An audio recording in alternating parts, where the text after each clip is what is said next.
What is up, everybody? Welcome back to yet another anime news bit. I'm going to go through all the news of the day and get you completely caught up on all the exciting stuff coming around in the anime sphere. We have Sword Art Online getting a new anime project. Additionally, the mangaka behind Kaguya-sama Lovers War has announced their future details, as well as some new sequels for Kuma Bear, Banished from the Hero's Party for some reason. As well as MAPPA doing an Isekai. Again, I want to get you fully updated on all the news, so let's jump right into it. Let's start things off with the Sword Art Online news, because obviously a lot of people probably click on this video just for that, so let's get it out of the way. During the celebration of the 10th anniversary of the franchise, they had announced that they are going to be doing a new original movie for the franchise. They haven't really revealed any other details besides the fact that it's an original, but I guess for fans of the series, it's just never going to die. I think whenever I hear people say, you know, they've adapted this and this, it's like, there's always more. When you have a big franchise like Sword Art Online, it's never going to die. They're going to continue to really hit on that. And honestly, as long as the content's good, who cares if it's milking it, you know? But I'll definitely be excited for that. I still want to watch the progressive films, but until then, we'll have to wait and see. Moving on, during a stage event for Anime Girls Festival 2022, it was revealed that the Ice Guy and His Cool Female Colleague anime will premiere on January 4th. I'm really excited for this series, honestly. It's like this concept of this really cool coworker, and yes, not the Ice Queen, but a guy that has like that same effect to him. So the PV, the new one they released, was really, really cute. I really like the girl. She looks absolutely beautiful. At the same time, it seems like it's going on this concept that she does cool things, it excites the guy, and then his ice powers come out and it freezes things around him. So it looks really dorky. I'm uncertain if I'm going to be okay with the fact that, at least in the PV, it kind of indicated a lot on this idea of him just being like all doki about how super cute she is. Hopefully that doesn't get too much. I'm having a little bit of Shikimori's not just a cutie vibes there, so hopefully it's not that much, but it does look good. I like the visual style of it, so we'll have to wait and see. Moving on, during the second day of the Uma Musume Pretty Derby 4th event, Special Dreamers, they revealed that the anime will be getting a 3rd season.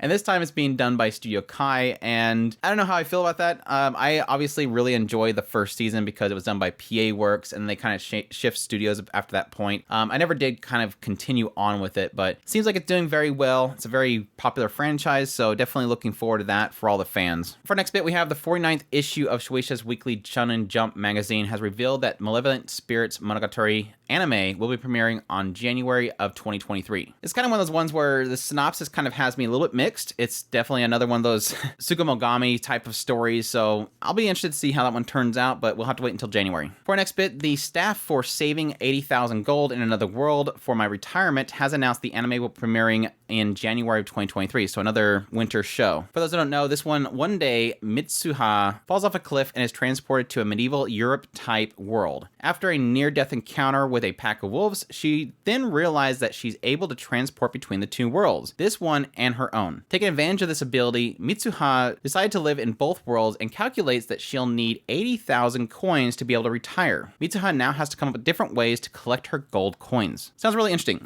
We don't typically get the anime where they're able to go back and forth between the two worlds. We used to get quite a lot of those isekais back in the day. It's like them actually trying to figure out how to get back home and whatnot, but it's been kind of an oddity now, so it'll be interesting to see how this one turns out. Moving on, Interview with Monster Girls manga. It's coming to an end, unfortunately. It's ending in December. And this will be with its conclusion in its 11th volume. So definitely sad news for all the fans out there who really love that series. I'll definitely be checking it out. I was kind of hoping that we get another anime adaptation of it. I really enjoyed the first season, so this might be one of those things where I just have to dive into the manga and just get the experience that way. For our next bit, Laid Back Camp. Yes, we get more Laid Back Camp. During the premiere of, or screenings of Laid Back Camp, the movie in Japan, it was announced that the series will be getting a 3rd anime season. So super hyped news there. Obviously, Laid Back Camp is a very, very warm and very adorable series that I really do enjoy, so I cannot wait to see more of that. Really looking forward to the movie as well. For fans of Vinland Saga, Twin Engines has revealed that the 2nd season will be premiering on January 9th, so set your calendars. It was already kind of announced that it will be in winter, but now we have an exact date for it, so look forward to that. For fans of Birdie Wing Golf Girls, unfortunately, sad news for you. It looks like that series will be delayed until April of 2023, so I think it was planned to be a winter show, and now it will be a spring show, so it's unfortunate news for some people out there. Me, personally, I didn't finish it. I was enjoying it. It's not a bad series, but have not got back to that one. Some interesting news for our next bit. An Archdemon Dilemma How to Love Your Elf Bride light novel is getting an anime adaptation. Yes, very interesting title. The synopsis is Zagan is a powerful sorcerer, but lives as a recluse, and now he faces the greatest test, falling in love. Zagan is feared by the masses as an evil sorcerer, but socially awkward and foul-mouthed, he spends his days studying sorcery while beating down any trespassers within his domain. One day, he is invited to a dark auction, and what he finds there is an elven slave girl of peerless beauty, Neffy. Having fallen in love at first sight, Zagan uses up his entire fortune to purchase her. But being a poor conservationalist, he had no idea how to properly interact with her. Thus the awkward cohabitation of a sorcerer who has no idea how to convey his love, and his slave who yearns for her master but has no idea how to appeal to him begins. Very weird stuff. I was getting Ancient Magus' prize for a little bit there, but not. We'll have to see how that one turns out. Moving on, for fans of D4DJ, the franchise's official website has announced the series will be getting a second season in January. So right around the corner. So for all the fans of that, I've actually heard it's a really good series. I just never checked it out. I know the music's really good, but yeah, just kind of one that's completely missed me. Moving on to our next one, the most heretical last boss queen. From Villainous to Savior light novel is getting an anime adaptation. This is a crazy one because when I seen the thumbnails for this on my YouTube, I have them subscribed on my YouTube channel. So when this thumbnail popped up, I'm like, holy crap, it looks like mine. It looks like mine from A Sentence of Bookworm. But then I watched the PV and I'm like, yeah, it looks like her, but it's definitely not her. It looks more like, we'll see in the synopsis. It's Pride Royal Ivy is only 8 years old when she realized that she has been reincarnated, destined to become the future Wicked Queen of the final boss of an Otome game. Yes, there. She's got it all in this new life: razor-sharp wit, boss-tier powers, and influence over her kingdom as the crown princess. Determined to sow despair and destruction across the land.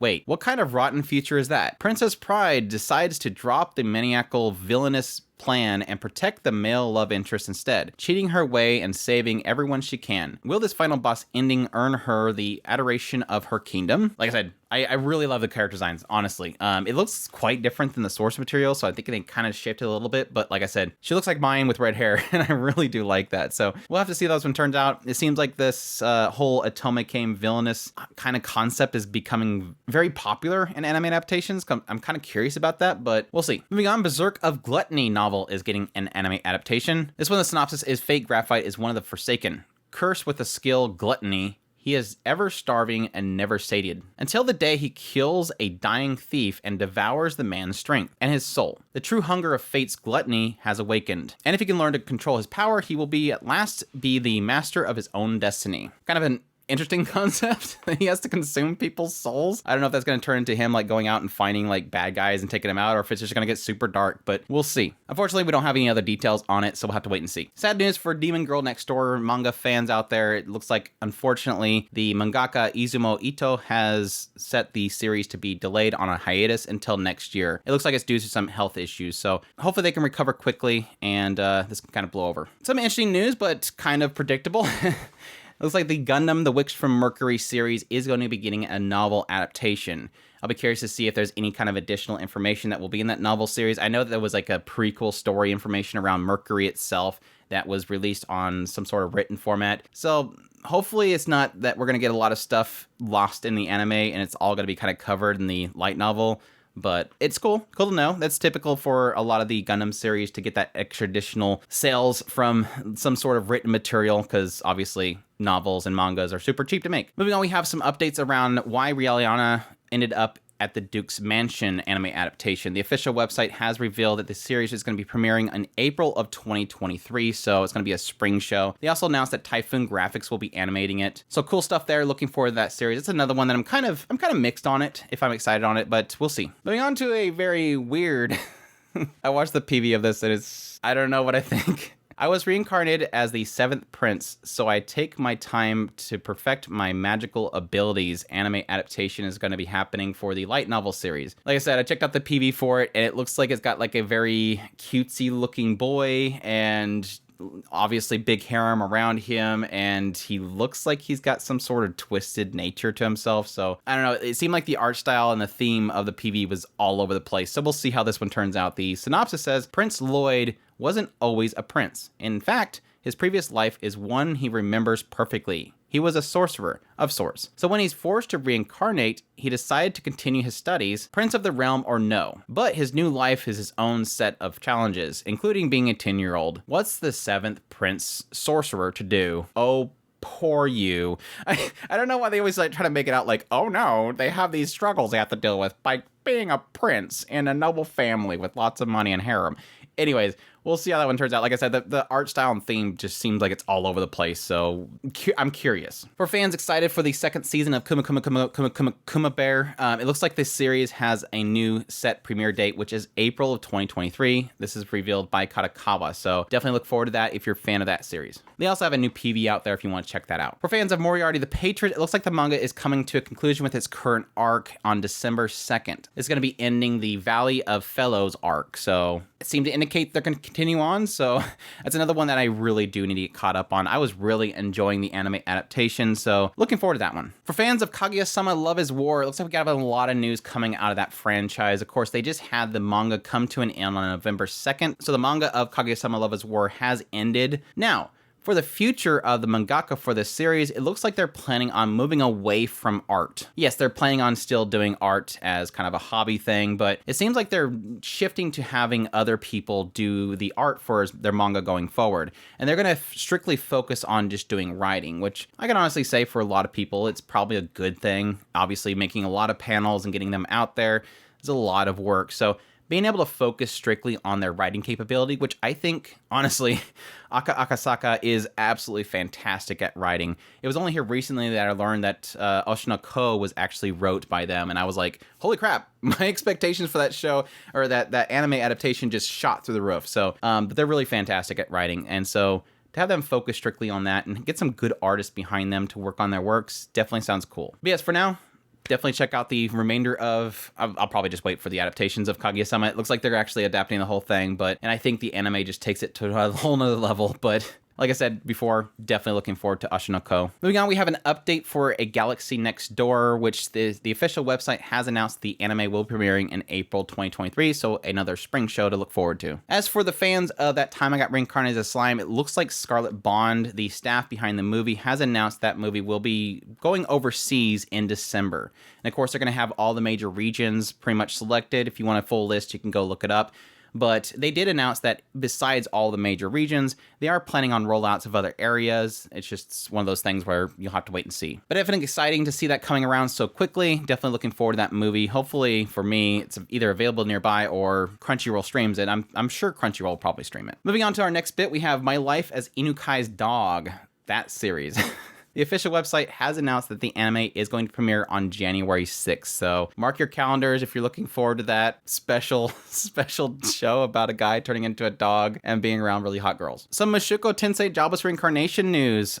Sad news or good news, depending on who you ask. It looks like the spin-off manga that covers Eris' story, Square Enix's Gun online website has published the final chapter of it on October 11th. The subtitle being Eris Gets Serious About Sharpening Her Fangs, which what this seems to mean is that this is only going to be a 1-volume manga in the end, which Square Enix is planning on shipping this first volume on November 25th. So kind of unfortunate, but at the same time, it's one of those things where like, if it only covers a manga, let it be. Like if that's enough to cover the story, that's fine. But I would see that a lot of fans of Eris is probably a little upset that they didn't get like this full long series. I know that like Roxy Gets Serious is still going on for a lot of volumes, which is perfectly fine for me. Roxy, best girl. Moving on, for some reason, Banished from the Heroes Party is getting a second season. I don't know how to feel about this. I really don't know how to feel about this. Yes, I am like many other people. I like that Banished from the Hero Party almost had like this really kind of grown up story where like people actually get together and do stuff. Additionally, I kind of like what they did with the hero herself. I thought that was kind of interesting, but like overall, the writing of that series was just bonkers. I don't know what the hell they were doing half the time, but apparently they felt it was necessary to get a second season of this series. So the staff of the anime has announced that it will be getting a second season. So I guess for all the fans out there, be excited. I don't know how I feel. I'm kind of coin flipping if I'm going to check out the second season or not. For next bit, Technoroid Overmind anime is going to be debuting in January, so be excited for that. The official website for the TV anime has announced they'll be scheduling the series for January premiere, and they have a new visual posted on the website, so look forward to that. And finally, our last bit of news. I don't know why I left this to the end. I apologize for those that are waiting for this. Campfire Cooking in Another World with My Absurd Skills novel is getting an anime adaptation by MAPPA. Yes, you heard right, MAPPA. But anyway, this is premiering in January, and the synopsis is Mokura Tsuyoshi was nothing special in modern Japan, so when he was summoned to a world of swordplay and sorcery, he thought he was ready for an adventure of a lifetime. Too bad the kingdom that summoned him only got him by mistake. Not only was he not the one of the 3 summoned heroes, sounding familiar, but his stats were laughable compared to theirs. On top of that, there's something really sketchy about this kingdom, and immediately left to make his own way in the world. The only thing that Mokura rely on is his unique skill, the online supermarket, a skill that allows him to buy modern goods in a fantasy world. That's interesting. It's useless for combat, but if he plays his cards right, he could lead to a comfortable life, maybe? At least that's what Mokura thinks. But it turns out modern food bought with his skill has some absurd effects. What happens when Mokura introduces ridiculously tasty modern cooking to a fantasy world like this? He gets some ridiculous repeat customers begging for more. There you go. I never thought I'd see the day seeing MAPPA doing an isekai, and a food isekai, so I don't know. We'll see. I don't know. Maybe MAPPA is going to be using this as a way of taking a break after Chainsaw Man. Maybe it's going to be a little bit less craziness for them to take a little bit of a break, but I don't know. Maybe they're following it into Wit Studios' whole thing of chilling out a little bit, but that means technically they're doing Vinland Saga and that at the same time, so that's kind of curious. But anyway, that's all the news for now. I hope you guys enjoyed this news bit. If you did, make sure that like button down below, comment, let me know what's the most exciting news in this news bit for you. Additionally, if you're new to the channel, you want to get all my content, I do news, reviews, first impressions, top list. If it's anime, it's pretty much here. Additionally, if you want to support the channel more, we have a Patreon link, a tips link, and a super thanks button down below. Greatly appreciate it, but it does. And y'all take care.